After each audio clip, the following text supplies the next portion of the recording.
കർത്താവായ സ്തുതി. നമുക്ക് അവൻ എന്റെ നാമം അറിയുന്നത് കൊണ്ട് ഞാൻ അവനെ സംരക്ഷിക്കുന്നു. മനുഷ്യരുടെ ഇടയിൽ ഈ അറിവാണ് അജ്ഞാതമായി കിടക്കുന്നത്, അല്ലെ?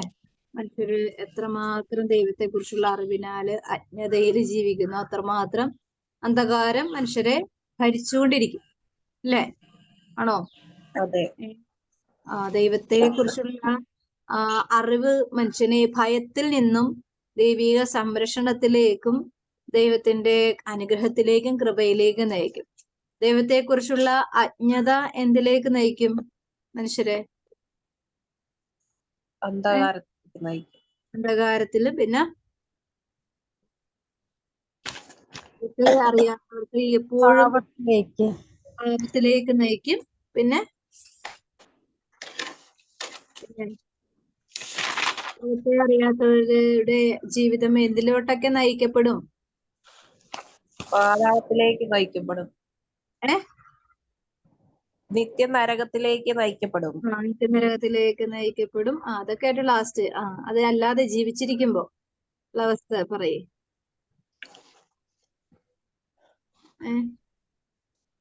തിന്മയിലേക്ക് നയിക്കപ്പെടും. തിന്മയിലേക്ക് നയിക്കും. പിന്നെ ഭയത്തിലേക്ക് നയിക്കും, അല്ലേ? വിശ്വാസമില്ലാത്തത് കൊണ്ട് എന്താണ്? അന്ധവിശ്വാസത്തിലേക്ക് നയിക്കും, അല്ലെ? തെറ്റായ വിശ്വാസത്തിലേക്ക് നയിക്കും, തെറ്റായ ചിന്തകളിലേക്ക് നയിക്കും. അങ്ങനെയാണ് ആത്മഹത്യയും കലഹവും ഭിന്നതയും വഞ്ചനയും ഒക്കെ ഉണ്ടാവണത്, അല്ലെ? ഏറ്റവും അവസാനത്തിന്റെ അവസ്ഥയാണ് എന്ത്? നിത്യനാശത്തിലേക്ക് നയിക്കുന്നത്. അപ്പൊ ദൈവത്തെക്കുറിച്ചുള്ള അറിവ് ഒരു ആത്മാവിനെ എത്രമാത്രം സുരക്ഷിതമാക്കി നിർത്തുന്നു എന്നുള്ളതാണ് നമ്മൾ മനസ്സിലാക്കുന്നത്. ദൈവത്തെക്കുറിച്ചുള്ള അറിവ് എന്ന് പറഞ്ഞാൽ നമുക്ക് ദൈവത്തെക്കുറിച്ച് മുഴുവനും നമുക്ക് അറിയാനൊന്നും സാധിക്കില്ല, അല്ലെ? സാധിക്കോ? ഈ ലോകത്തിലെ ഒരു വ്യക്തിക്കും എന്ന് വരെയും പരിശുദ്ധ അമ്മയ്ക്ക് പോലും ദൈവത്തെ പൂർണ്ണമായും അറിയാൻ പറ്റിയിട്ടില്ല. അറിഞ്ഞിരുന്നുവെങ്കിൽ അമ്മയ്ക്ക് 3 ദിവസത്തെ വ്യാകുലം ഒഴിവാക്കാമായിരുന്നു, അല്ലേ? ആയിരുന്നോ? ഈശോയെ 3 ദിവസം കാണാതെ ആയി, അല്ലേ? ഓർമ്മയുണ്ടോ? ഈശോയെ ഉണ്ണീശോ ആയിരുന്നു 12 വയസ്സായപ്പോൾ ദേവാലയത്തിൽ വെച്ച് ഈശോയെ കണ്ടെത്തുന്നുണ്ട്.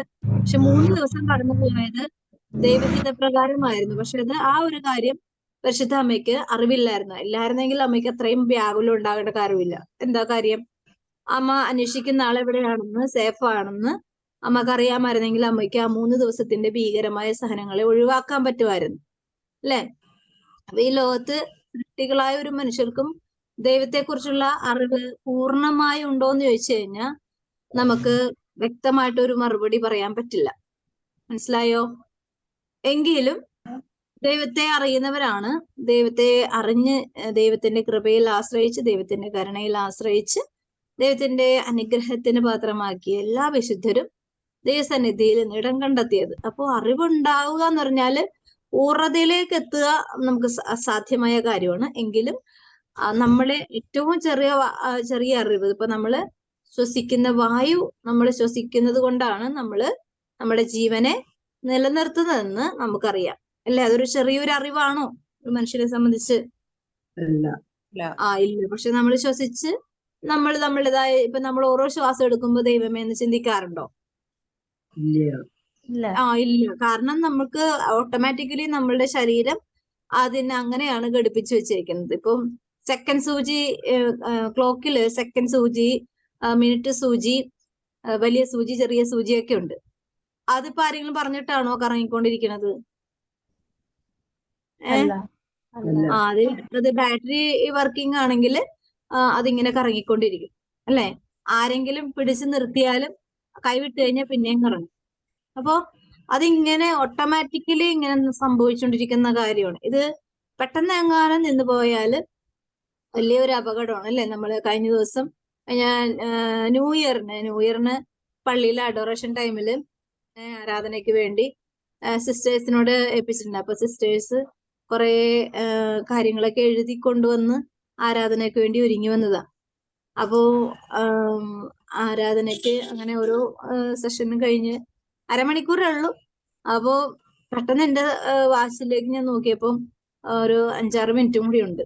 ഞാൻ പറഞ്ഞു കുറച്ചും കൂടി പറഞ്ഞത് അങ്ങോട്ട് നിർത്തുക, കാരണം ഒരു ടൈമിങ്ങിൽ കറക്റ്റ് ആണല്ലോ. അപ്പൊ സിസ്റ്റേഴ്സിന് പറയാനൊന്നുമില്ല, കാരണം എഴുതി വെച്ചതൊക്കെ വായിച്ചു തീർന്നു. അവരിങ്ങനെ എഴുതി വെച്ചത് മുഴുവനും വായിച്ചു തീർന്നത് കാരണം അവരിങ്ങനെ അങ്കലാപ്പിലിരിക്കണായിരുന്നു. അപ്പോ എന്ത് ചെയ്യണം എന്നുള്ളത്, അപ്പോ ഞാൻ പറഞ്ഞു എന്നാലും മൗനമായിട്ട് പ്രാർത്ഥിക്കാൻ പറയും. അവരാണ് കോർഡിനേറ്റ് ചെയ്യണത്. അപ്പോ ഞാൻ പറഞ്ഞ സമയം ഇനിയും ഉണ്ടല്ലോ സിസ്റ്ററെ, ഒരു 7 മിനിറ്റോളം ബാലൻസ് ഉണ്ട്. അപ്പൊ ഞാൻ പള്ളിയിൽ ഒരു ക്ലോക്ക് ഉണ്ട്, അങ്ങോട്ട് നോക്കിയപ്പോ കറക്റ്റ് ടൈമായി. അച്ഛൻ ബ്ലെസ്സിങ് ഭക്തിയെ വണങ്ങുക പാടാനുള്ള സമയത്തിന്റെ വളരെ ചെറിയ കുറച്ച് സമയമുള്ളൂ. ഞാൻ പെട്ടെന്ന് നോക്കിയപ്പോ എന്താണ് എന്റെ വാച്ചിന് സമയമായിട്ടില്ലല്ലോ, നോക്കിയപ്പോഴാണ് വാച്ച് നിന്ന് പോയി. വാച്ച് ആ സമയമൊക്കെ ഏകദേശമൊക്കെ ആയപ്പോഴേക്ക് നിന്ന് പോയി. ഞാനപ്പോ ദൈവം എന്റെ വാച്ച കറക്റ്റ് സമയത്ത് എന്നെ ചതിച്ചാനല്ലോ എന്ന് ഓർത്തു. അപ്പോ നമുക്ക് ഈ എത്ര വന്നാലും നമ്മൾ ഈ ലോകത്തിലെ ഒരു കാര്യത്തിലും നമുക്ക് ഒരു പരിമിതിയുണ്ട്. എല്ലാ വസ്തുക്കളിലും, എല്ലാ വ്യക്തികളിലും, എല്ലാ സാധ്യതകളിലും, എല്ലാ സാഹചര്യങ്ങളിലും, എല്ലാ അധികാരങ്ങളിലും, അറിവുകളിലും എല്ലാം ഒരു പരിമിതിയുണ്ട്. പക്ഷേ ദൈവത്തെക്കുറിച്ചുള്ള ആ ഒരു ബന്ധം നമ്മളെ പരിമിതിയില്ലാത്ത വിധം ദൈവം ഉയർത്തുവാനായിട്ട് ദൈവത്തിന് മാത്രമേ സാധിക്കൂ. ദൈവത്തിന്റെ കൃപയ്ക്ക് മാത്രം പരിധിയില്ലാതെ ദൈവം നമ്മെ സ്നേഹിക്കുന്നുണ്ട്. പരിധിയില്ലാത്ത വിധം ദൈവം നമ്മളെ ഉയർത്തുവാനും ദൈവം സദാ ആഗ്രഹിക്കുന്ന ഒരു വ്യക്തിയും കൂടിയാണ്. എന്ത് വേണം?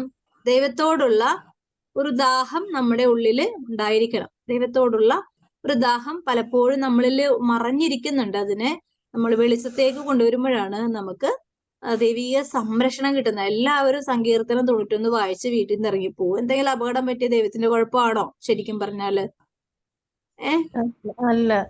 അല്ല, അപകടം പറ്റുക എന്ന് പറയണത് നാച്ചുറൽ ആണ്, പക്ഷെ സംരക്ഷണം കിട്ടുക എന്നുള്ളത് ദൈവികമാണ്. അപ്പൊ ഇത് വചനം വായിക്കുക എന്നുള്ള ഒരു ആചാരവെടി പോലെ വായിച്ചു പോയാൽ കർത്താവിന്റെ വചനം ഫലം പുറപ്പെടുവിക്കാതെ തിരികെ പോകില്ല. പക്ഷെ ഈ വായിക്കുന്ന ആൾക്ക് കൂടി ഒരു വിശ്വാസം വേണം, അല്ലെ? വിശ്വാസവും അതിനുള്ള ഒരു ഉറപ്പും വേണം. കാണപ്പെടാത്തവ ഉണ്ട് എന്നുള്ളതും എന്താണ്, വിശ്വസിക്കുന്നവ ലഭിക്കുമെന്നുള്ള ഉറപ്പുമാണ് നമുക്ക് ആവശ്യം, അല്ലെ? അപ്പോ ഈ ഒരു മേഖലകളില് നമുക്ക് ദൈവത്തെ കണ്ടിട്ടില്ല, പക്ഷെ ദൈവം ഉണ്ട്. നമ്മൾ ശ്വസിക്കുന്ന ശ്വാസം, വായു ഈ പ്രപഞ്ചത്തിലുണ്ടെന്നറിയാം, പക്ഷെ നമ്മൾക്ക് കാണാനോ തൊടാനോ ഇതുവരെ സാധിച്ചിട്ടില്ല. സാധിച്ചിട്ടുണ്ടോ നമുക്ക്? അപ്പൊ ഈ വായു ഇങ്ങനെയാണെങ്കിൽ വായു നിലനിർത്തിയിരിക്കുന്ന ദൈവം എത്രയോ മഹോന്നതരാണ്, അല്ലെ? അപ്പൊ അത് നമ്മൾ അറിയാതെ ഈ ഭൂമിയിൽ വായു ഉണ്ട്, ജീവവായു ഉണ്ട് എന്ന് നമുക്കറിയാവുന്നതുകൊണ്ടാണ് നമ്മൾ അത് ശ്വസിക്കുന്നതും വിശ്വസിക്കുന്നതും നമ്മളുടെ ജീവൻ നിലനിർത്തുന്നതും. അങ്ങനെയാണെങ്കിൽ ഈ ജീവവായുവിനെ നിലനിർത്തിയിരിക്കുന്ന ദൈവം എത്രയോ ശക്തിയുള്ളവനാണ്, എത്രയോ മഹോന്നതനാണ്. എല്ലാ സ്ഥലങ്ങളിലും ഈ ജീവവായു നിലനിർത്തിയിട്ടുണ്ടെങ്കിൽ ദൈവത്തിന്റെ ആ വലിയ ശക്തിയുടെ മുമ്പിൽ ഏറ്റവും വെറും കീടവും ഏറ്റവും നിസ്സാരയുമാണ് നമ്മൾ ഓരോരുത്തരും. ആ ഒരു അറിവ്, ഇത് ഞാനും എന്റെ ദൈവവും തമ്മിലുള്ള ഒരു കമ്പയറിങ് വെച്ച് നോക്കുമ്പോൾ കോടിക്കണക്കിന് മനുഷ്യരുടെ മുമ്പിൽ ഞാനൊരു മൺതരിയേക്കാൾ ഏറ്റവും ചെറിയ ഒരു കണികയാണ്. പക്ഷെ എങ്കിലും എന്നെ പേഴ്സണൽ ആയിട്ട് ദൈവം എന്നെ സ്നേഹിക്കുന്നു എന്നുള്ള ഒരു വലിയൊരു അറിവുണ്ടല്ലോ. ആ ഒരു അറിവിലേക്ക് നമ്മൾ വരുമ്പോഴാണ് ദൈവശാസ്ത്രം അല്ലെങ്കിൽ എന്താണ് തിയോളജിയൊക്കെ ഒത്തിരി പഠിക്കുന്നവര്, പക്ഷെ ഒരു ദൈവീകമായ ആന്തരിക ചിന്തയോടുകൂടെയുള്ള ചിന്തയാണ് നമ്മളെ കുറച്ചുകൂടി കൃപയിൽ നിലനിർത്തുന്നത്. കൃപയിൽ നിലനിർത്തുക എന്ന് പറയുന്നത് മറ്റു പഠനങ്ങളിൽ കൂടിയല്ല, ദൈവ വിചാരങ്ങളുടെ ആഴങ്ങളിലേക്ക് നമ്മൾ സ്വതന്ത്രമായിട്ട് ഇറങ്ങുമ്പോഴാണ് നമ്മളെ സംരക്ഷിക്കുന്ന ദൈവത്തിന്റെ കൈയും കാലും കണ്ണും ഹൃദയവും ഒക്കെ നമുക്ക് തൊട്ടറിയുന്ന അനുഭവത്തിലേക്ക് എത്തുവാനായിട്ട് ദൈവം ഇടയാക്കും. നമുക്ക് മറിയത്തിന്റെ സ്തോത്രഗീതം വായിക്കാം. എരിപ്പോള് വായിക്കാവോ? എരിപ്പോള് പരിശുദ്ധമ്മയുടെ സ്തോത്രഗീതം. മറിയം പറഞ്ഞു, എന്റെ ആത്മാവ് കർത്താവിനെ മഹത്വപ്പെടുത്തുന്നു. എന്റെ ചിത്തം എന്റെ രക്ഷകനായ ദൈവത്തിൽ ആനന്ദിക്കുന്നു. അവിടുന്ന് തന്റെ ദാസിയുടെ താഴ്മയെ കടാക്ഷിച്ചു. ഇപ്പോൾ മുതൽ സകല തലമുറകളും എന്നെ ഭാഗ്യവതി എന്ന് പ്രകീർത്തിക്കും. ശക്തനായവൻ എനിക്ക് വലിയ കാര്യങ്ങൾ ചെയ്തിരിക്കുന്നു. അവിടുത്തെ നാമം പരിശുദ്ധമാണ്. അവിടുത്തെ ഭക്തരുടെ മേൽ തലമുറകൾ തോറും അവിടുന്ന് കരുണ വർഷിക്കും. അവിടുന്ന് തന്റെ ഭുജം കൊണ്ട് ശക്തി പ്രകടിപ്പിച്ചു. ഹൃദയവിചാരത്തിൽ അഹങ്കരിക്കുന്നവരെ ചിതറിച്ചു. ശക്തന്മാരെ സിംഹാസനത്തിൽ നിന്നും മറിച്ചിട്ടു. എളിയവരെ ഉയർത്തി. വിശക്കുന്നവരെ വിശിഷ്ട വിഭവങ്ങൾ കൊണ്ട് സംതൃപ്തരാക്കി. സമ്പന്നരെ വെറും കൈയോടെ പറഞ്ഞയച്ചു.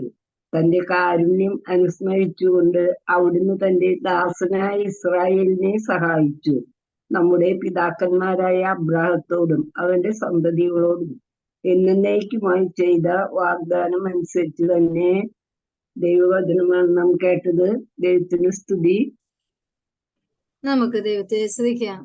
അവിടുത്തെ ദാസരെ എപ്പോഴും സഹായിക്കും. ഇസ്രായേൽ എന്ന് പറയുമ്പോ ഇസ്രായേലിൽ പോയി തന്നെ നമ്മൾ ജനിക്കാൻ നമുക്ക് സാധിക്കുമോ? ദൈവവചനം പറയാണ് ഇസ്രായേലിനെ അവിടുന്ന് സഹായിച്ചു. അപ്പൊ നമ്മൾ വിചാരിക്കും നമ്മൾ ഇസ്രായേലിലല്ല, നമ്മൾ ഇന്ത്യയിലാണ്, അപ്പൊ നമ്മളെ സഹായിക്കുവോ? ഒരു സംശയം വേണമെങ്കിൽ മാനുഷികമായ ബുദ്ധി കൊണ്ട് നമുക്ക് ചിന്തിക്കാം, അല്ലേ? ചിന്തിക്കാൻ പറ്റുമോ? കേക്കാമോ? കേൾക്കുന്ന എന്ന് അൺമ്യൂട്ട് ചെയ്തിരിക്കുക. മനസ്സിലായോ? ഞാൻ ചോദിക്കുന്നത് മനസ്സിലാകുന്നുണ്ടോ? മനസ്സിലാവുന്ന. ഉത്തരം പറയേ. അതായത് നമ്മൾ ഇന്ത്യയിലാണോ ഇസ്രായേലിലാണോ നമ്മൾ ജീവിക്കുന്നത്? ഇന്ത്യയില്. ഇന്ത്യയിൽ. അപ്പൊ കർത്താവ് വചനത്തിൽ കൂടി പറയാണ് തന്റെ ദാസനായ ഇസ്രായേലിനെ സഹായിച്ചു. അപ്പൊ നമ്മളെ സഹായിക്കോ? സഹായിക്കും. എന്താ കാരണം? കർത്താവിന്റെ ജനമാണ് ഇസ്രായേൽ എന്ന് പറയുന്നത്. അപ്പം കർത്താവിന്റെ ജനമാണ് ഇസ്രായേൽ. നമ്മൾ പക്ഷെ ഇന്ത്യക്കാരാണല്ലോ. എന്നാലും കർത്താവിൽ വിശ്വസിക്കുന്നവരെല്ലാം ഇസ്രായേൽ എന്നാണ് വിളിക്കപ്പെടുന്നത്. അതെ. അതായത് ദൈവത്തെ സ്നേഹിക്കുന്ന എല്ലാ ജനതകളും കർത്താവിന്റെ പ്രിയപ്പെട്ട ജനതയാണ്. അതിനെ ഒരു പേരിട്ടിരിക്കുന്നതാണ് ഇസ്രായേൽ ജനം എന്ന്. അതായത് ദൈവത്തെ സ്നേഹിക്കുകയും അറിയുകയും ആരാധിക്കുകയും ചെയ്യുന്ന ജനത്തെ പൊതുവായിട്ട് ദൈവം പറയുന്നൊരു വാക്കാണ് ഇസ്രായേൽ ജനം. അപ്പൊ നമ്മൾ വേണമെങ്കിൽ തെറ്റിദ്ധരിക്കേണ്ട ആവശ്യമൊന്നുമില്ല. കാരണം ബുദ്ധി കൊണ്ട് ജീവിക്കുന്ന മനുഷ്യർക്ക് നമ്മൾ ഇസ്രായേൽ അല്ലല്ലോ, നമ്മൾ ഇന്ത്യയിലല്ലേ, നമ്മളെ ദൈവം സഹായിക്കുന്നു വലിയ ഉറപ്പൊന്നുമില്ല എന്നുള്ള വേണമെങ്കിൽ ചിന്തിക്കാം. പക്ഷെ നമ്മൾ മനസ്സിലാക്കണം, ഇസ്രായേൽ എന്ന് പറയുന്നത് ആരെയാണ്? ദൈവത്തെ, ഇസ്രായേലിന്റെ ദൈവമായ കർത്താവിനെ, ലോകം മുഴുവനെയും സൃഷ്ടിച്ച ദൈവത്തെ, ആ ദൈവത്തെ സ്നേഹിക്കുക എന്നുള്ളതാണ് ആ ഒരു കൃപയ്ക്ക് കാരണമാകുന്നപ്പോ എന്താണ്? നമ്മളും ആ സഹായത്തിന്, ആ വാഗ്ദാനത്തിന് അവകാശികളാണ്, അല്ലേ? അതെ. ഇസ്രായേൽ എന്ന. പക്ഷെ എന്ത് ചെയ്യണമെന്നാ പറയണത്? ദൈവത്തെ സ്നേഹിക്കണം. സ്നേഹിക്കാൻ നമുക്കിപ്പോ ഒരാളെ, നമുക്ക് ഏറ്റവും പ്രിയപ്പെട്ട ഒരു വ്യക്തിയെ, ഇപ്പൊ നമ്മുടെ മക്കളെ സ്നേഹിക്കാൻ ആരുടെങ്കിലും ഔദാര്യമോ എന്തെങ്കിലും ഓഫർ വേണോ? വേണ്ട. അതെന്താണ്? കാരണം എന്താണ്? അത് നമുക്ക് സ്വന്തമാണെന്നുള്ള ബോധം. സ്വന്തമാണ്. നമ്മുടെ ഭർത്താവിനെ സ്നേഹിക്കാൻ നമുക്ക് ആരുടെയെങ്കിലും എന്തെങ്കിലും അനുവാദം വേണോ? വേണ്ട. നമുക്ക് പ്രിയപ്പെട്ട എന്തിനേയും സ്നേഹിക്കാൻ ആരുടെ ഔദാര്യമോ അവകാശമോ അനുവാദമോ ഒന്നും വേണ്ട. കാരണം എന്താണ്? അവർ നമ്മളുടെ സ്വന്തം, നമ്മുടെ പ്രിയപ്പെട്ടവരാണ്, നമ്മുടെ സ്വന്തമാണ്, അല്ലെ? അപ്പൊ ദൈവം നമ്മുടെ സ്വന്തമാണോ? അതെ. ഈ സ്വന്തം എന്ന് വിചാരിച്ചാലും മാത്രമേ നമുക്ക് ആത്മാർത്ഥമായിട്ട് സ്നേഹിക്കാനുള്ള ഒരു ആന്തരികമായ ആഗ്രഹം നമുക്കുണ്ടാവുള്ളൂ. സ്വന്തമല്ല എന്ന് വിചാരിച്ചു കഴിയുമ്പോഴാണ് നമുക്ക് ദൈവം നമ്മളെ സ്വന്തമാണെന്ന് എപ്പോഴും വിചാരിച്ചു കഴിഞ്ഞാലുണ്ടല്ലോ, പിന്നെ നമ്മളെ സഹായിക്കേണ്ട എല്ലാ ഉത്തരവാദിത്വവും എല്ലാ അവകാശവും ആർക്കുള്ളതാണ്? ദൈവത്തിനാണ്. അതാണ് മക്കളെങ്കിൽ അവകാശികൾ. ആരാണ് നമ്മുടെ അപ്പൻ? ദൈവമായ കർത്താവാണ്, അല്ലെ? പക്ഷെ ഇത് ഈ ഒരു അവകാശത്തെ സ്ഥിരീകരിക്കണം. എങ്ങനെ?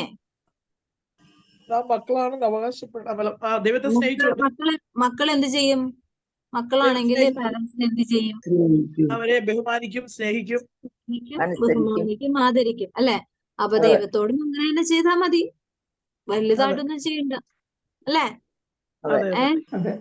ദൈവത്തെ ഇതുപോലെ ദൈവത്തെ ബഹുമാനിക്കണം, ആദരിക്കണം, സ്നേഹിക്കണം. ഇത്ര സിമ്പിളാണ്. പക്ഷെ അതിന് സാധിക്കാതെ പോകുന്നതാണ് നമുക്ക് കിട്ടുന്ന വലിയൊരു അപകടകരമായ ആത്മീയ ദുരന്തം.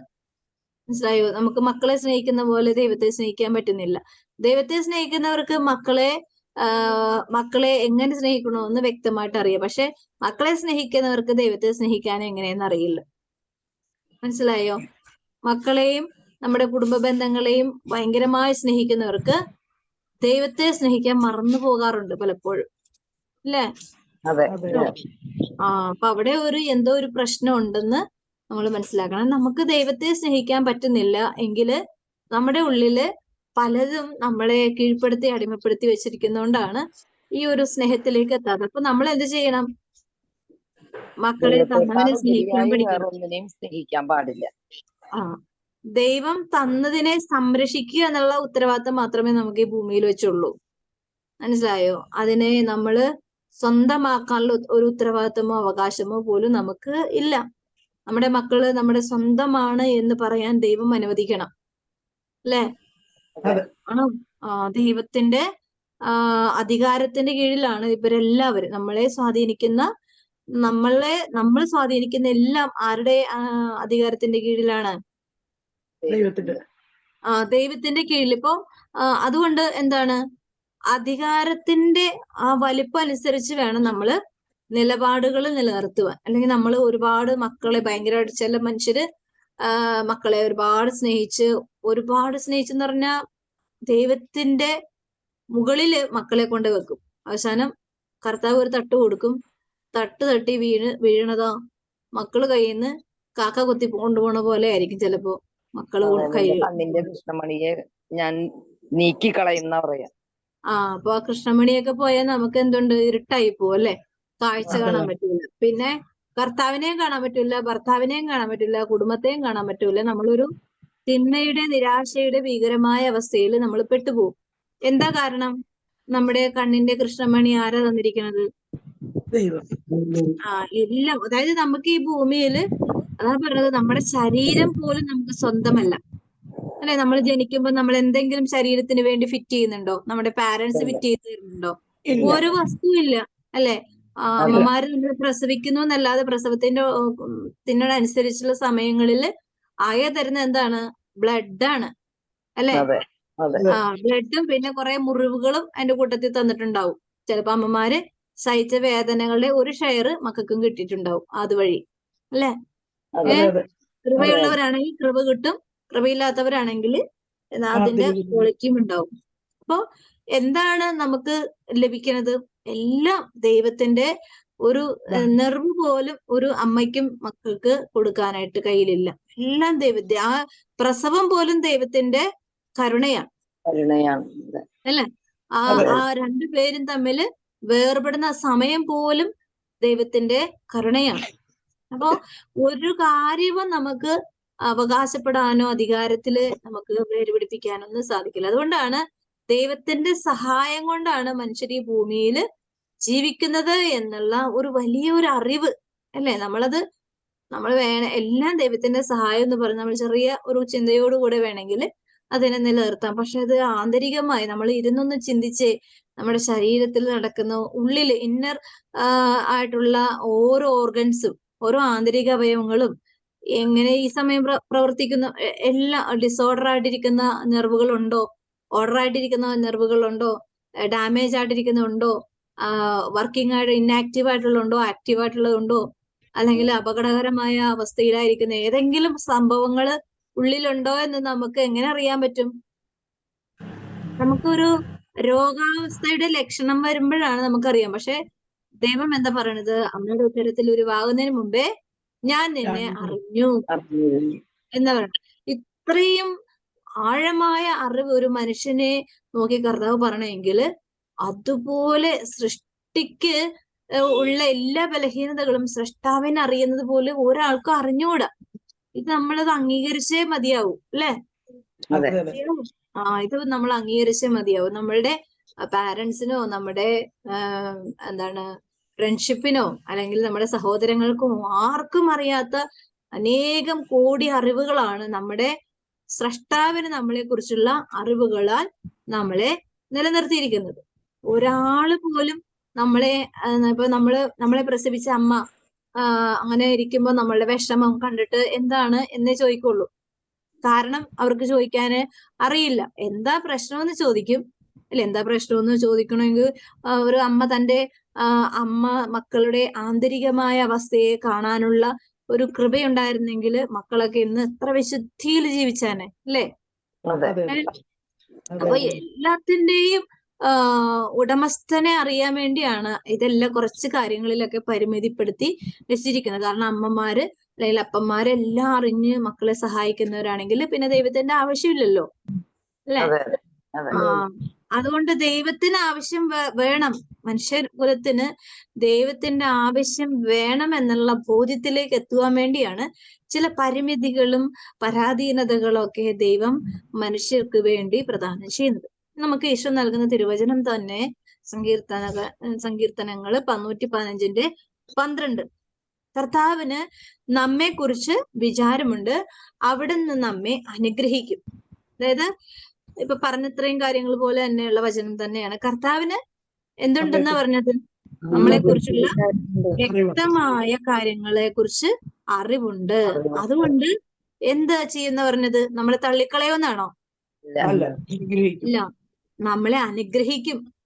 എന്താണ്? നമ്മുടെ ബലഹീനതകള്, നമ്മുടെ നികൃഷ്ടാവസ്ഥകള്, നമ്മുടെ പാപബന്ധനങ്ങള്, പാപത്തോടുള്ള ചായ്വുകള്, പാപക്കെട്ടുകള്, പാപവുമായിട്ടുള്ള നമ്മുടെ എന്താണ് ജീവിത മേഖലകള്, ജനിതകാലം മുതല് നമ്മള് ആയിരിക്കുന്ന ഓരോ നിമിഷത്തിൽ കടന്നു പോകുന്ന എല്ലാ വിചാരങ്ങളും ചിന്തകളും വാക്കുകളും പ്രവൃത്തികളും ആർക്കറിയാന്ന് പറയണത്?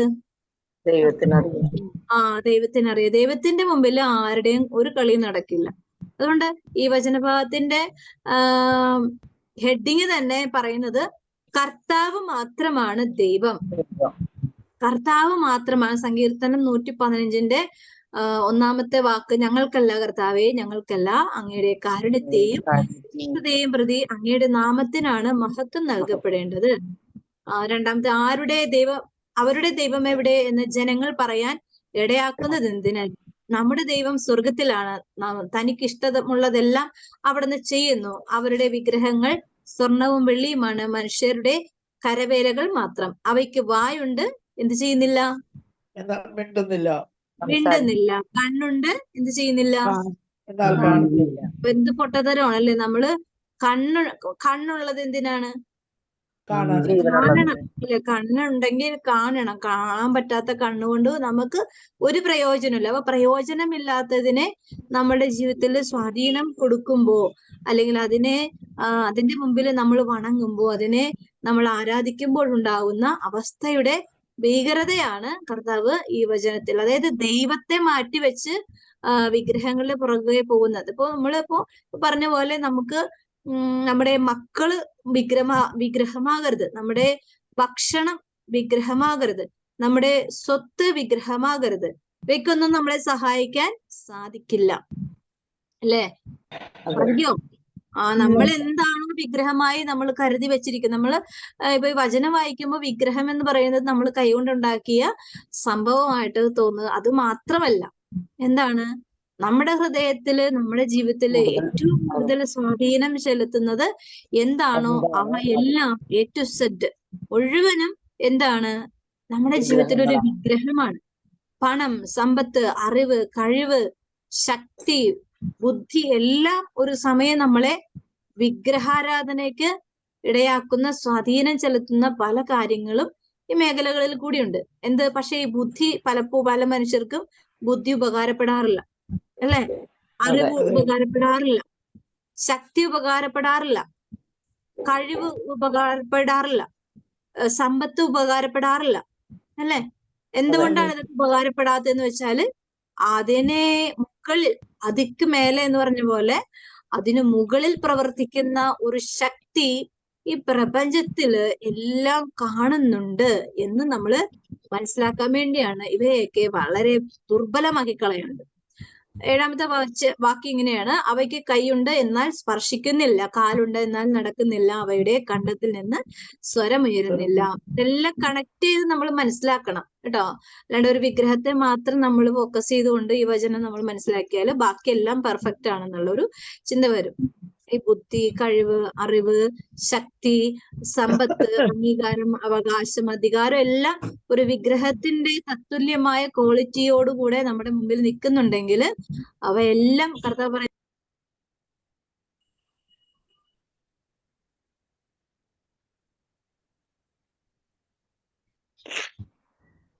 കേൾക്കണില്ല. മ്യൂട്ടായി.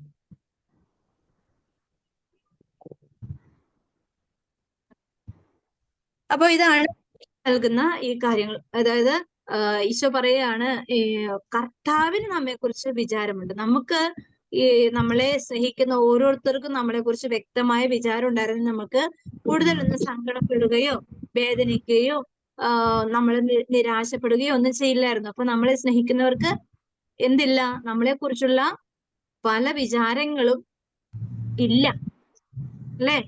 ഉണ്ടോ? അതെ അതെ. ഇല്ല. കേൾക്കാമോ? കേൾക്കുന്നുണ്ട്. ആ, അതായത് നമ്മൾ ഏറ്റവും കൂടുതൽ സ്നേഹിക്കുന്ന വ്യക്തി നമ്മളെ വേണ്ട വിധത്തിൽ മനസ്സിലാക്കുന്നില്ല. അപ്പൊ എന്താണ് കാര്യം? അവർക്ക് നമ്മളെ കുറിച്ചുള്ള അത്രമാത്രം മനസ്സിലാക്കാനേ ദൈവം അനുവദിക്കുന്നുള്ളൂ. നമ്മൾ പറയും, ഇത്രയും നമ്മള് അവർക്ക് വേണ്ടി ജീവിച്ചു, എന്നിട്ട് എനിക്ക് എന്റെ ഒരു പ്രശ്നം വന്നപ്പോ എന്റെ വേദനയുടെ മുമ്പില് എന്നെ നിസ്സഹായതയിൽ കൊണ്ട് നിർത്തി. അങ്ങനെ നമ്മുടേതായ പരാതികളും പരാധീനതകളൊക്കെ പോരും. നമ്മൾ ഒന്ന് മനസ്സിലാക്കണം, ദൈവം ഇത്ര അനുവദിക്കുന്നുള്ളൂ. എന്താ കാര്യം? ഒരു പരിമിതിയിലെ ദുർബലത അവിടെ നിർത്തിയിട്ടുണ്ടെങ്കിൽ എന്തുണ്ട്? നിന്നെ കുറിച്ച് കർത്താവിന് അതല്ല പദ്ധതി, അതിനേക്കാൾ വലിയൊരു പദ്ധതി ഉണ്ട് നിന്നെ കുറിച്ച്. എന്തിനുള്ള പദ്ധതി എന്ന് പറഞ്ഞത്? നിന്റെ ആവശ്യത്തിനുള്ളത് ലാഭകര, അതായത് നാശത്തിനുള്ള പദ്ധതിയല്ല, പിന്നെ ക്ഷേമത്തിനുള്ള ക്ഷേമം. അതായത് നിന്റെ ജീവിതത്തിൽ ഒരു അനുഗ്രഹിക്കപ്പെട്ട ഒരു പദ്ധതി ഉണ്ട്. അത് നീ ഇവിടെ വെച്ച് അങ്ങോട്ട് ബ്ലോക്ക് ചെയ്ത് വെച്ചാൽ എന്റെ കാര്യം നടക്കില്ല. ആരുടെ കാര്യം?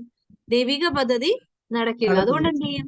ചില കാര്യങ്ങൾ പരുപരാന്നൊരവസ്ഥയിൽ ഒരു ബ്രേക്ക് വെച്ച്, അല്ലെങ്കിൽ ഒരു തടസ്സം വെച്ച്, അല്ലെങ്കിൽ ഒരു ദുർബലത ഫീൽ ചെയ്ത്. ഇപ്പോ ഒരുപാട് നമ്മൾ ആരോഗ്യമുള്ള സമയത്തൊക്കെ ഒത്തിരി അധ്വാനിച്ചിട്ടുണ്ടാവും. പക്ഷെ നമുക്കൊരു രോഗാവസ്ഥയിലേക്ക് വരുമ്പോൾ നമ്മളെ സഹായിക്കാൻ ആരും ഉണ്ടാവില്ല. ചിലപ്പോൾ നമുക്ക് കഴിവുള്ള സമയത്ത് ഒരുപാട് മനുഷ്യരെ സഹായിച്ചിട്ടുണ്ടാവും. നമ്മുടെ ഒരു ദുർബലതയുടെ സാമ്പത്തികമായ ബുദ്ധിമുട്ടുള്ള സമയത്ത് എല്ലാവരും കൈയൊഴിഞ്ഞു കളയും. അപ്പൊ നമ്മൾ എന്ത് ചെയ്യും? കൈയൊഴിഞ്ഞു കളഞ്ഞവരെ ഓർത്ത് വേദനിക്കുകയും അവരോട് വെറുപ്പുണ്ടാവുകയും അവരെ കൂടി കിട്ടിയ വേദന നമുക്ക് വലിയൊരു ആന്തരിക മുറിവോ അങ്ങനെയുള്ള പ്രതിസന്ധികളിലേക്കോ ജീവിതവും ഹൃദയവും ഒക്കെ തിരിയും. അപ്പൊ നമുക്ക് എന്താ സംഭവിക്കണം? ആ സമയത്ത് നമ്മുടെ ഉള്ളിൽ പിശാച് ഇടിച്ചു കയറാൻ കാത്തിരിക്കുന്ന സമയമായിരിക്കും. നമ്മൾ അതിന് തുറന്നു കൊടുത്ത അവൻ തുറന്നൊന്നും കൊടുക്കണ്ട, നമ്മളിങ്ങനെ നിരാശപ്പെടുക എന്നുള്ള ആ സമയം തന്നെ അവൻ ഇടിച്ചു കയറാനുള്ള അവസരമാണ്. പക്ഷെ എന്ത് ചെയ്യണം? ദൈവം എനിക്കിത് അനുവദിക്കുന്നില്ലെങ്കിൽ ഞാൻ ദൈവത്തിന് വേണ്ടി എന്തെങ്കിലും ചെയ്തോ എന്ന് അപ്പൊ തിരിഞ്ഞു നോക്കണം. മനുഷ്യർക്ക് വേണ്ടി കുറെ ചെയ്തിട്ട് മനുഷ്യരെ എന്നെ ഉപേക്ഷിച്ചു എന്നാൽ അതേ സമയം ഞാൻ ദൈവത്തിന് വേണ്ടിയാണ് ഇത് ചെയ്തിരുന്നെങ്കിൽ എനിക്കത് ഇന്ന് അനുഗ്രഹമായി മാറിയാണ്. പക്ഷെ പലർക്കും ഇന്ന് ആ കാര്യത്തെക്കുറിച്ച് അറിവില്ല. ദൈവത്തിന് വേണ്ടി എന്തെങ്കിലും ചെയ്തു കൊടുത്തു കഴിഞ്ഞാൽ ഭയങ്കര നഷ്ടം എന്നാ വിചാരിക്കണത്. ദൈവത്തിന് വേണ്ടി എന്തെങ്കിലും ഒരു കാര്യം എനിക്ക് ഞാൻ ആ കരുണയുടെ ആൽബം 13 പാട്ടോളം ചെയ്തു. എനിക്കൊരു ഏകദേശം 2.5 ലക്ഷത്തോളം കാശ് എന്റെ കയ്യിൽ നിന്ന് പോയെന്ന് പറഞ്ഞാൽ എനിക്കിന്നും നല്ല സന്തോഷമുള്ളത് പോവുക എന്ന് പറയുക. കർത്താവിന് വേണ്ടി ആ കാശ് കളയുക എന്ന് പറയുന്നത്, നമ്മൾക്ക് നമ്മുടെ ആയുസ്സിൽ നമ്മൾ എന്തോരം കാശ് വേസ്റ്റ് ആയി കളയുന്നുണ്ട്, അല്ലെ?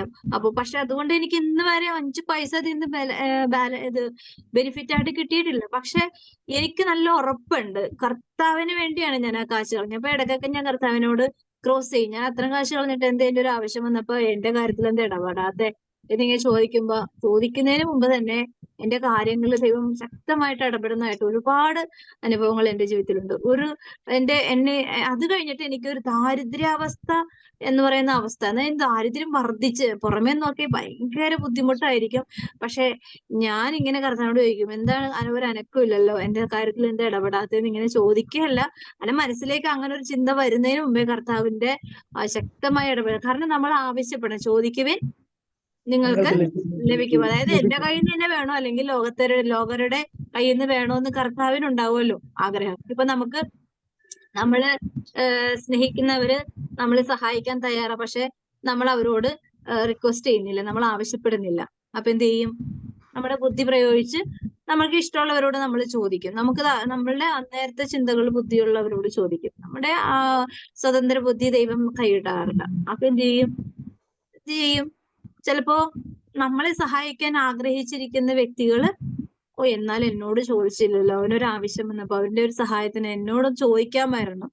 എനിക്ക് അവനെ സഹായിക്കാനായിട്ട് എനിക്ക് അതിനുള്ള സ്വാതന്ത്ര്യം ഉണ്ടായിരുന്നു, പക്ഷെ അവൻ എന്നോട് ചോദിച്ചില്ല, അതുകൊണ്ട് ഞാൻ കൊടുക്കാൻ ശരി. പറ്റിയില്ല. അങ്ങനത്തെ ഒരു വേദനയുള്ള നമ്മളോട് ചേർന്ന് നിൽക്കുന്ന ചില മനുഷ്യരുണ്ട്. അതെനിക്ക് പലപ്പോഴും രണ്ടുമൂന്ന് അനുഭവത്തിൽ കൂടി എനിക്കുണ്ട്. അതുകൊണ്ട് എന്നോട് ഇതേ പറയാഞ്ഞത് എന്തുകൊണ്ടാണ് എന്നോട് ഈ ഒരു വിഷമത്തിന്റെ സമയത്ത് എന്നെ വിളിക്കാഞ്ഞത്, ചോദിക്കാഞ്ഞത്, പറയാഞ്ഞത്? മനുഷ്യരിങ്ങനെ ചിന്തിക്കുന്നുണ്ടെങ്കിൽ ദൈവം എത്രത്തോളം ഇതിനേക്കാൾ വലുതായിട്ട് ആഗ്രഹിക്കുന്നുണ്ടാവും അല്ലെ? ദൈവം അവൻ എന്നോടൊന്നും ചോദിച്ചില്ലല്ലോ. ചോദിക്കാതെ വാങ്ങി കൊടുക്കാനായിട്ട് ദൈവത്തിന് താല്പര്യമില്ലായിട്ടൊന്നുമല്ല. പക്ഷെ എന്താണ്, ചോദിച്ച് വാങ്ങണം. മക്കളാണെങ്കിൽ എന്താണ്, അവകാശം. അവകാശമുണ്ട്. നമുക്ക് മക്കളുടെ അവകാശത്തിലേക്ക് വരണമെങ്കിൽ ആ ഒരു സ്വാതന്ത്ര്യം വേണം നമുക്ക്, അല്ലെ? വേണ്ടേ? അതെ. ഈ സ്വാതന്ത്ര്യം എന്ന് പറഞ്ഞാൽ വെറുതെ കിട്ടുന്നതല്ല. അതുപോലെ ഉള്ളില് ഹൃദയത്തില് ആ ഒരു സ്നേഹബന്ധം നിലനിർത്തണം. എന്നെ കുറിച്ചൊരു വിചാരിപ്പ് ചിലപ്പോ എന്നെ സഹായിക്കാനുള്ള ഒരുപാട് മനുഷ്യരുണ്ടാവും. എന്റെ ബുദ്ധി വെച്ച് നോക്കുമ്പോ ഞാനിങ്ങനെ ഒരു സമയത്ത് എന്റെ ഒരു പ്രശ്നത്തിൽ ദൈവം ഇവരിടപെടും, ഇവർ സഹായിക്കും. പക്ഷെ ഒരെണ്ണം എന്നെ സഹായിച്ചില്ല.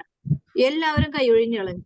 അപ്പൊ എനിക്ക് മനസ്സിലായി ഇത് ദൈവത്തിന്റെ ഇടപെടലാണ്. കാരണം എന്നെ സഹായിക്കേണ്ടവരെല്ലാവരും പതുക്കെ കൈയൊഴിഞ്ഞു കളഞ്ഞപ്പോഴേക്കും അവരെ ബാധിക്കുന്ന വിഷയമല്ലാത്തത് കൊണ്ടും അവർക്ക് എന്നെ സഹായിച്ചു കഴിഞ്ഞാൽ അവർക്ക് വലിയ ബെനിഫിറ്റ് ഒന്നും ഇല്ലാത്തത് കൊണ്ടും അവർക്ക് അത് നഷ്ടം വരുത്താൻ സാധ്യതയുള്ളത് കൊണ്ടും അവരെന്ത് ചെയ്തു, അവര് കൈയൊഴിഞ്ഞു കളഞ്ഞു. അപ്പൊ എനിക്ക് മനസ്സിലായി ഇതിന്റെ ഉത്തരവാദി ദൈവമാണ്. ആ ഉത്തരവാദി എന്റെ അവകാശം എന്റെ കർത്താവിലാണ്, എന്റെ ഓഹരി കർത്താവിലാണ്, എന്റെ ഓഹരി ഞാൻ ചോദിക്കേണ്ടത് എന്റെ കർത്താവിനോടാണ് എന്നുള്ള ആ ഒരു തിരിച്ചറിവ് അവര് ചെയ്തു തരാതിരുന്നപ്പോഴാണ് എനിക്ക് മനസ്സിലായത്. അപ്പൊ ഞാൻ എന്റെ അവകാശത്തെ പുനഃസ്ഥാപിച്ച കർത്താവിനോട് ഞാൻ ചോദിക്കാൻ തുടങ്ങി. ചോദിക്കാൻ പോയപ്പോഴേക്കും കർത്താവ് എനിക്ക് ആവശ്യമുള്ളത് വാരിക്കോരി തരും. പക്ഷെ നമ്മൾ മിസ്യൂസ് ചെയ്യുന്നതുകൊണ്ട് എന്ത് ചെയ്യും, വാരിക്കോരി തരേണ്ട സമയത്ത് വാരിക്കോരി തരും. മിസ്യൂസ് ചെയ്യുന്ന സ്വഭാവം ഉള്ളത് കൊണ്ട് നമുക്ക് ആവശ്യമായ സമയങ്ങള് ആവശ്യമായ ഇത് മാത്രം നമുക്ക് തരുള്ളൂ. കാരണം നമ്മൾ മിസ്യൂസ് ചെയ്യൂല എന്ന് മനസ്സിലായി കഴിഞ്ഞാൽ എന്ത് ചെയ്യും, നമുക്ക് വാരിക്കോരി തരും. മിസ്യൂസ് ചെയ്യും എന്ന് അറിവുള്ളത് കൊണ്ട് എന്ത് ചെയ്യും, അതിന്റെ ഒരു പരിമിതി ആവശ്യം അനുസരിച്ച് തരുള്ളൂ.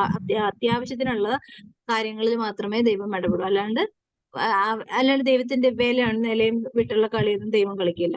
അതുകൊണ്ട് എന്താണ് ദൈവം പറയുന്നത്, എന്താണ്, നമ്മെക്കുറിച്ച് നല്ല ബോധ്യമുണ്ട്. നമ്മുടെ ബലഹീനതകളില്, നമ്മുടെ നിസ്സഹായതയില്, നമ്മുടെ നികൃഷ്ടതകളിലൊക്കെ നല്ല വിചാരമുണ്ട്. നമുക്ക് അപകടം പറ്റാൻ പത്രോസ് പറയുന്നുണ്ട്, നിന്റെ കാൽച്ചുവട്ടില് ആരുണ്ടെന്നാ പറയണത്? ആരുണ്ടാ പറയണത്? പിശാചുണ്ട്.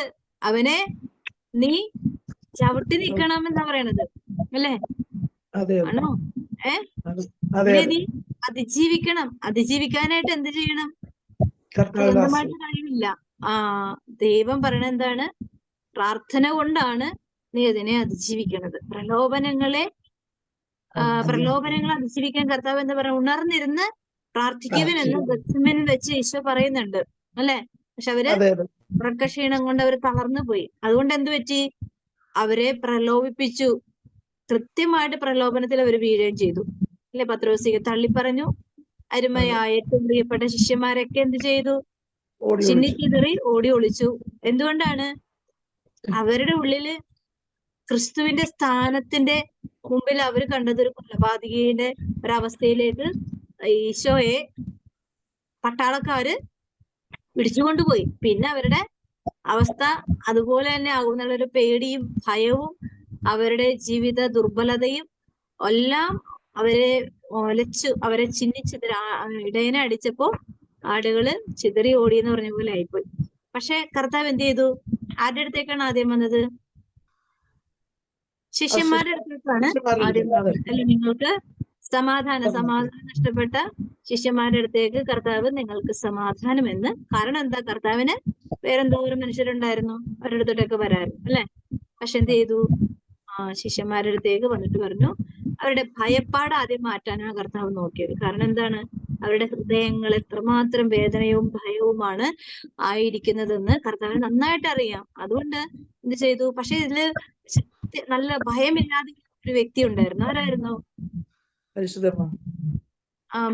അല്ല, പരിശുദ്ധ അമ്മയ്ക്ക് ഭയം ഇല്ലല്ലോ ഓൾറെഡി. പക്ഷെ പരിശുദ്ധ അമ്മ തൃത്വൈക ദൈവത്തിന്റെ ഏറ്റവും അടുത്ത് നിൽക്കുന്ന ഒരു വ്യക്തിയാണ്. പക്ഷെ അതുപോലത്തെ എന്ന് പറയാൻ പറ്റില്ല, ഭയമില്ലാത്തൊരു വ്യക്തി ഉണ്ടായിരുന്നു. അവളുടെ ഹൃദയം സ്നേഹത്താൽ നിറഞ്ഞിരിക്കുകയായിരുന്നു. അതുകൊണ്ട് എന്താണ്, നേരം വെളുക്കുന്നതിന് മുമ്പേ ഓടിയ ഒരു സ്ത്രീ ഉണ്ട്. ആര്? മഗ്ദലന മറിയം അല്ലെ? കർത്താവിന്റെ ഹൃദയങ്ങളെ തൊട്ടറിഞ്ഞൊരു വ്യക്തിയായിരുന്നു അല്ലെ? അപ്പോ എന്താ പറഞ്ഞത്, കാവൽക്കാരനെ കണ്ടിട്ട് റിക്വസ്റ്റ് ചെയ്യാൻ വേണ്ടി പോയതാണ് ഈശോനെ എടുത്തുകൊണ്ട് പോകാനായിട്ട്. ഈ ഒരു പെണ്ണ് ഈശോയെ എടുത്തുകൊണ്ട് പോകാൻ പറ്റുമോ? പറ്റില്ല. പക്ഷെ അവളുടെ സ്നേഹമാണ് അവളെ അതുപോലെ ഒരു ശക്തിയിലേക്ക് കൊണ്ടുപോയത്. അവള് നേരം വെളുക്കുന്നതിന് മുമ്പ് തന്നെ അവള് ഓടിയെന്ന് പറയുന്നത്. ഇരുട്ടത്ത് ഓടിയതാ. പക്ഷെ അവിടെ ചെന്ന് കഴിഞ്ഞപ്പോ അവിടെ ആളെ കാണാനില്ല. ആളെ കാണാണ്ടായപ്പോഴേക്കും അവിടെ കാവൽ നിന്ന ആളുകളോട് ചോദിച്ചപ്പോ എവിടെയാ കൊണ്ടുപോയി ഒളിപ്പിച്ച് വെച്ചേക്കുന്നത്? അവിടെ ഒരു ദൂതനെ കാണുന്നത്, ദൈവദൂതനെ എവിടെയാണ് എന്റെ ഗുരുവിനെ ഒളിപ്പിച്ച് വെച്ചേക്കുന്നത്? ഞാൻ എന്റെ അടുത്തൊന്നും പോയിക്കോളാം, എനിക്ക് എന്റെ ഗുരുവിനെ തരണം എന്ന് പറഞ്ഞ് ഒരു കുഞ്ഞിനെ പോലെ അവൾ ചടിക്കുമ്പോ പറയുന്ന മറിയം എന്നൊരു വാക്ക് വിളിക്കുന്നുണ്ട്. അതില് അവൾ അങ്ങോട്ട് അലിഞ്ഞു പോയി അല്ലെ? എന്നിട്ട് പറഞ്ഞ എന്താണ്, ശിഷ്യന്മാരോട് വിളിച്ചെന്ന് പറയും ഞാൻ ഉദ്ധാനം ചെയ്തു എന്ന് നീ പോയി അറിയിക്കുന്ന പറഞ്ഞു കേട്ടോ. ഏറ്റവും അവസാനം വന്ന ശിഷ്യ ഏറ്റവും മുമ്പിലേക്ക് എത്തി. മനസ്സിലായോ? കർത്താവിന് നമ്മെ കുറിച്ചുള്ള ഒരു വിചാരം എങ്ങനെയുണ്ടെന്നുള്ളത് നമ്മളും കൂടി വ്യക്തിപരമായുള്ള ഒരു അറിവിലേക്ക് എത്തണം. കൂട്ടി ഒരുമി നടന്നാലൊന്നും വ്യക്തമായി അറിയണമെന്നില്ല. എന്ത് ചെയ്യണം? ഹൃദയത്തില് ആഴമായ ഒരു സ്നേഹബന്ധം, അത് ഏത് പാതാളത്തിലാണെങ്കിലും ഏത് നികൃഷ്ട ജീവിതങ്ങളിടയിലാണെങ്കിലും ഉണ്ടെങ്കിൽ ആ ജീവിതത്തെ ഉയർത്തുവാൻ ദൈവത്തിന് സാധിക്കും. അത് എന്താണ് ചെയ്യണത്? കർത്താവ് നമ്മളെ അനുഗ്രഹിക്കുന്നവരാണ്, വെറുതെ വന്ന് കണ്ടിട്ട് പോവുകയല്ല. എന്താണ് മറിയത്തിന് കൊടുത്ത, മഗ്ദലേന മറിയത്തിന് കൊടുത്ത എന്താണ്? ദൈവത്തിന്റെ ഉത്ഥാനത്തിന്റെ ആദ്യത്തെ പ്രത്യക്ഷീകരണമാണ്. ഈ ലോകത്തിൽ ഏറ്റവും വലിയൊരു ഭാഗ്യമാണ് അല്ലെ കിട്ടിയത്. സ്ത്രീകൾക്ക് അടിച്ചു മാറ്റാൻ കിട്ടുന്ന എത്രയോ ഓഫറുകളാണ് വിശുദ്ധ ഗ്രന്ഥത്തിൽ കൂടി ദൈവവചനം നമ്മളോട് പറഞ്ഞു തരുന്നത്. നമ്മൾ സ്ത്രീകൾ പറയും, അയ്യോ ഞങ്ങൾക്ക് ഒന്നും സാധിക്കില്ല, ഒന്നും ചെയ്യാൻ പറ്റില്ല. പക്ഷെ ദൈവത്തെ സ്നേഹിച്ച സ്ത്രീ രത്നങ്ങൾക്ക് ഒരുപാട് കാര്യങ്ങള് ദുർബലരായ സ്ത്രീകളോട് പറയാനുണ്ട്. നമുക്ക് സ്വീകരിക്കാൻ വിശുദ്ധ ഗ്രന്ഥത്തില് പ്രേഷ്യസ് ജീവിതം നയിച്ച ഒരുപാട് സ്ത്രീകളുണ്ട്. പരിശുദ്ധ അമ്മയെ മാറ്റി നിർത്തിയാല് നമുക്ക് നമ്മളെ പോലെയുള്ള കുറേ പരിശുദ്ധ അമ്മ നമ്മളുടെ ഒപ്പം നിൽക്കുന്നതല്ല അല്ലെ? അതുപോലെ ഉയർന്നൊരു സ്ഥാനമാണ് പരിശുദ്ധ തൃത്വത്തിന്റെ ഏറ്റവും അടുത്ത് നിൽക്കുന്നത്. പക്ഷെ അതിന് താഴെ നിൽക്കുന്ന എല്ലാ സ്ത്രീകളോടൊപ്പം നമുക്ക് നിൽക്കാൻ സാധിക്കുമെന്ന് അനേക സ്ത്രീകൾ നമ്മളെ അവരുടെ ജീവിതം കൊണ്ട് പഠിപ്പിച്ചതാണ്. അവരുടെ ജീവിതമാണ് നമ്മളെ പഠിപ്പിക്കുന്നത്. അല്ലാണ്ട് അവര് വെറുതെ വാവുകൊണ്ട് പറഞ്ഞു പോയതല്ല. അവരുടെ ജീവിതമാണ് നമുക്ക് സാക്ഷ്യമായി നമ്മുടെ മുമ്പിൽ നിൽക്കുന്നത്. അപ്പൊ എന്താ പറയുന്ന കർത്താവ്? നമ്മളെ കുറിച്ച് വിചാരമുണ്ട്. ആ വിചാരം നമ്മൾ കൂടി മനസ്സിലാക്കണം. എന്നെ കുറിച്ചുള്ളൊരു വിചാരം എന്താണെന്ന് എനിക്ക് തന്നെ അറിഞ്ഞൂടെ. എന്റെ ജീവിതം എങ്ങനെ പോകുന്നു എനിക്ക് തന്നെ അറിഞ്ഞൂടെ. പക്ഷെ എന്നെ സൃഷ്ടിച്ച ദൈവത്തിന് നല്ല ബോധ്യമുണ്ട്. ഓരോ സെക്കൻഡും നമുക്ക് എങ്ങനെ പോകും, എങ്ങനെയായി നമ്മൾ ഇന്ന് നേരം വെളുക്കുന്ന രാത്രിയാവുന്നവരെ എത്രത്തോളം നമ്മൾ ആരോഗ്യത്തോടെ ഇരിക്കും നമുക്കൊരു ഉറപ്പുമില്ല. ഇപ്പൊ ഞാൻ തന്നെ ഇന്നത്തെ രാത്രി പൂർത്തീകരിക്കുമോ എന്നുള്ളത് ദൈവം തീരുമാനിക്കണം അല്ലെ? അത് ദൈവത്തിന്റെ വിചാരത്തിലുള്ള കാര്യമാണ്.